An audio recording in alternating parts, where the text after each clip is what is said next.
The Bible is a history book, but it is unlike any other history book available in any public library. The history of the Bible starts with the creation of the earth and ends with the end of the world. No other history book has ever been published that covers such a broad range of events on planet Earth, partially because no one was present at the start to witness and document it, and therefore, no one can write the beginning of our world authoritatively. We are the only folks in the world who know how it will all end. That is unique. The Lord did not reveal the future to his followers to satisfy their curiosity. It was to prepare them for the future so that they would not be surprised when it arrived, and that they would not misinterpret it. Be grateful that Jesus was so forthright in sharing what the future holds for us. People ask, are we in the end times? However, the Bible talks of the last days, and we have been in the last days for 2,000 years. The last days started at Pentecost, where the first prophecy of the last days was fulfilled. Every Christian generation should live to be ready for the Lord's return. The Bible is a book full of predictions. Its pages contain 735 predictions about the future. A prediction can be found in 1/4 of the Bible's chapters. From beginning to end, it is basically a prophetic text, though some books focus more on predictions than others. 596 of the 735 predictions have indeed occurred and have literally come true according to the scripture prediction. So, 81% of all Bible prophecies have already come true, and some of those prophecies were made centuries before the case. It doesn't take much confidence to believe that the remaining 19% will happen as well. That's a very high score. The Bible has proved 100% right for every prediction that could have been fulfilled by now. Of the rest, most of them are concerned with the actual return of Jesus and what follows after that. How many of these predictions remain to come true before Jesus returns? The answer is about 20, and we are watching to see those happen first before we look for the Lord's return. Jesus told us to watch and pray. What do we watch? We cannot stand still and watch the clouds to wait for him to appear. That is not what he meant. He meant, keep an eye on what's going on in the world and see what signs I gave you to help you prepare. Signals are the signs. So let's look at Matthew chapter 24, where the disciples asked him, what will be the signs or signals of your return? What would we do if we don't know when it's going to happen? To their inquiry, Jesus gave a direct and unambiguous answer. We can thank God that he responded in such a straightforward manner. In the book of Revelation, he gives a much more detailed and comprehensive response, but here, he gives a rundown of the signs that will precede his arrival. The disciples approached Jesus secretly as he was seated on the Mount of Olives. Matthew 24, 3-36. Later, Jesus sat on the Mount of Olives. His disciples came to him privately and said, tell us, when will this all happen? What sign will signal your return and the end of the world? Jesus told them, don't let anyone mislead you, for many will come in my name, claiming I am the Messiah. They will deceive many, and you will hear of wars and threats of wars, but don't panic. Yes, these things must take place, but the end won't follow immediately. Nation will go to war against nation, and kingdom against kingdom. There will be famines and earthquakes in many parts of the world. But all this is only the first of the birth pains, with more to come. Then you will be arrested, persecuted, and killed. You will be hated all over the world because you are my followers. And many will turn away from me and betray and hate each other. And many false prophets will appear and deceive many people. Sin will be rampant everywhere, and the love of many will grow cold. But the one who endures to the end will be saved. And the good news of the kingdom will be preached throughout the whole world, so that all nations will hear it, and then the end will come. The day is coming when you will see what Daniel the prophet spoke about, the sacrilegious object that causes desecration standing in the holy place. Reader, pay attention. Then those in Judea must flee to the hills. A person out on the deck of a roof must not go down into the house to pack. A person out in the field must not return even to get a coat. How terrible it will be for pregnant women and for nursing mothers in those days. And pray that your flight will not be in the winter or on the Sabbath.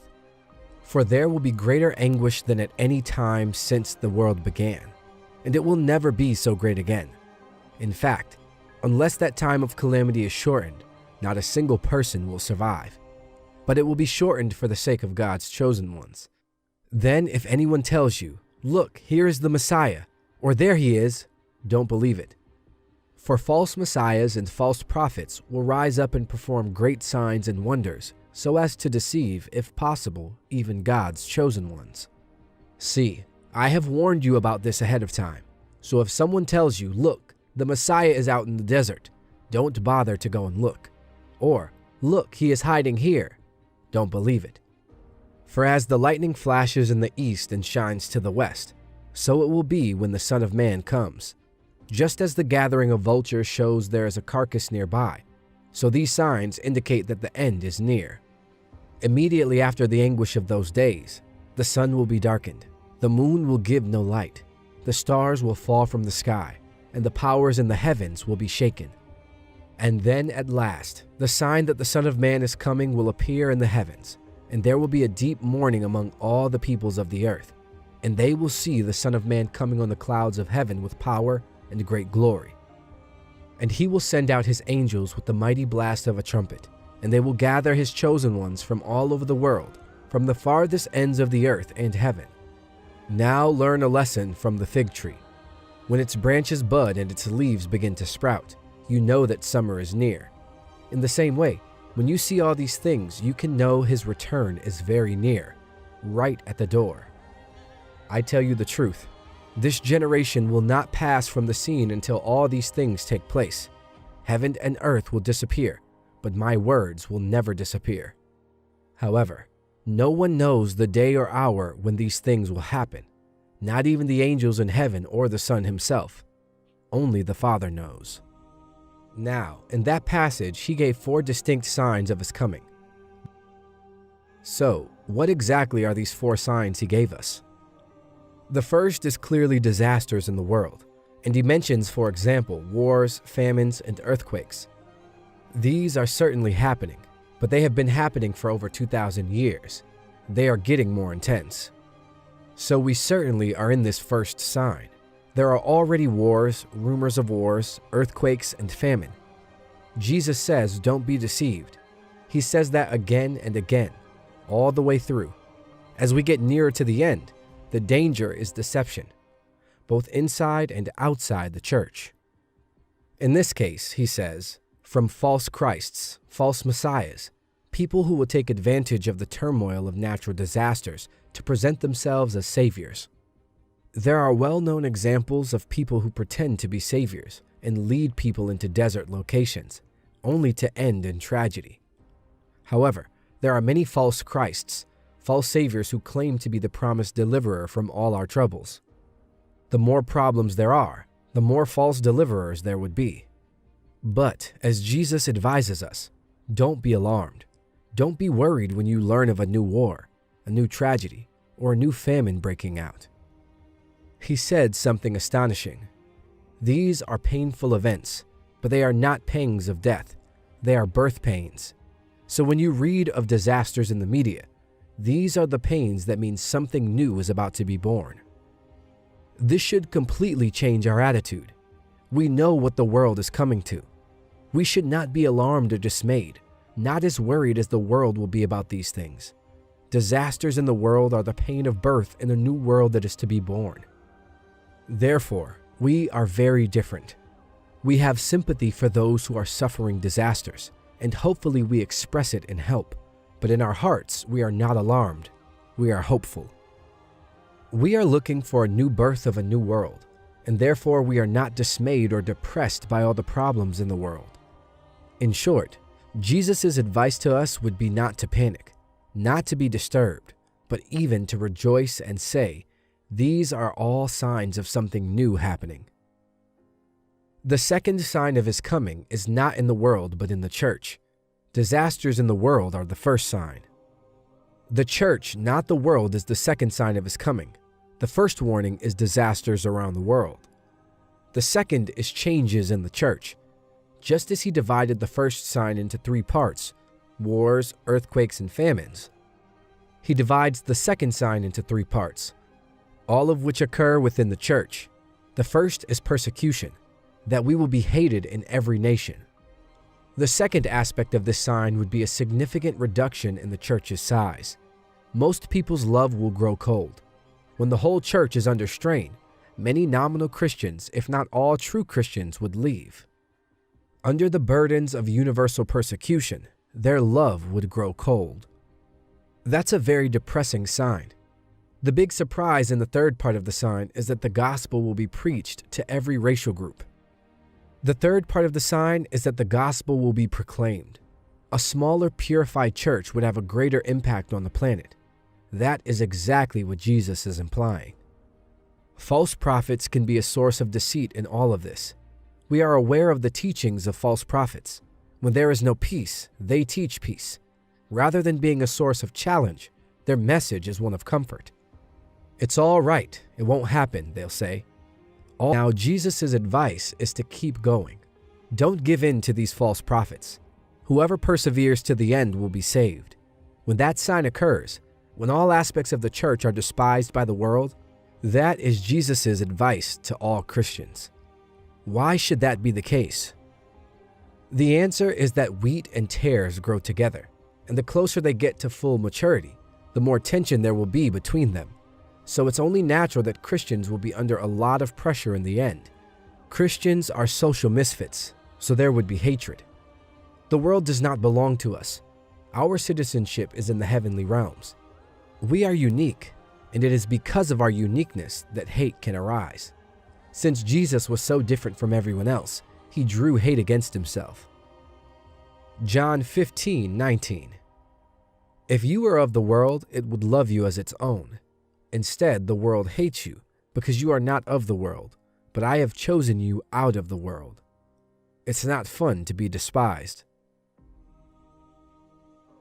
That takes us to the third sign of the end times, which is Jerusalem's distress. Geographically, it will be very limited. In this passage, Jesus quotes Daniel's prophecies, and there is a character in Daniel's prophecies who is referred to as the abomination of desolation. Daniel mentions it 3 times. What does it all mean? What's the big deal? It's about a human being, a man who establishes himself in the very city of God, calls himself God, and refuses to accept anyone else's will above his own. A tyrant whose arrival will have global ramifications, but who will be centered in Jerusalem, the city of God, the holy place. Then Jesus says that the fourth sign of his coming will come immediately after that.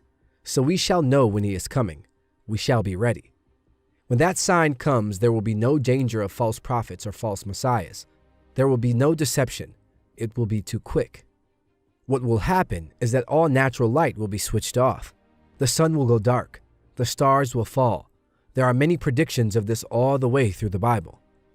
Isaiah says, "The heavens will be rolled up like a carpet.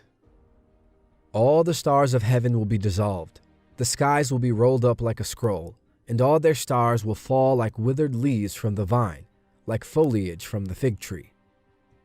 The natural light will be gone, leaving only artificial light to illuminate the earth. What is happening? What is going on? People may ask. This is it, Christians will exclaim. The sun, stars, and moon stop shining right before that happens. God turns off the lights of heaven to prepare for the blaze of light from the lightning that will mark his return. Then he comes on the clouds back to the planet Earth, and we meet him. We are not meeting in an earthly stadium because there isn't one large enough to accommodate such a large crowd. We'll reach him in the air, and that'll suffice. Isn't that a fantastic prospect? When you see all these things, you know he is at the gates, just about to walk through, he says. Then Jesus gives a very simple statement about a fig tree, and this is where many Christians have gone astray. He says, "Now learn this lesson from the fig tree. As soon as its twigs get tender and its leaves come out, you know that summer is near." Jesus is telling us that when you notice all these events happen, you know that we are there. Now that analogy of the fig tree is not an allegory. It is a straightforward analogy from everyday experiences, such as Jesus often presented in his teaching. You see the fig tree doing this. You say the summer is coming. and it will come. In the same style, when you notice these 4 signs, you know that summer is coming. Sadly, people have read it as an allegory. In closing, our question for the day: what's a worship song that has helped you feel closer to God?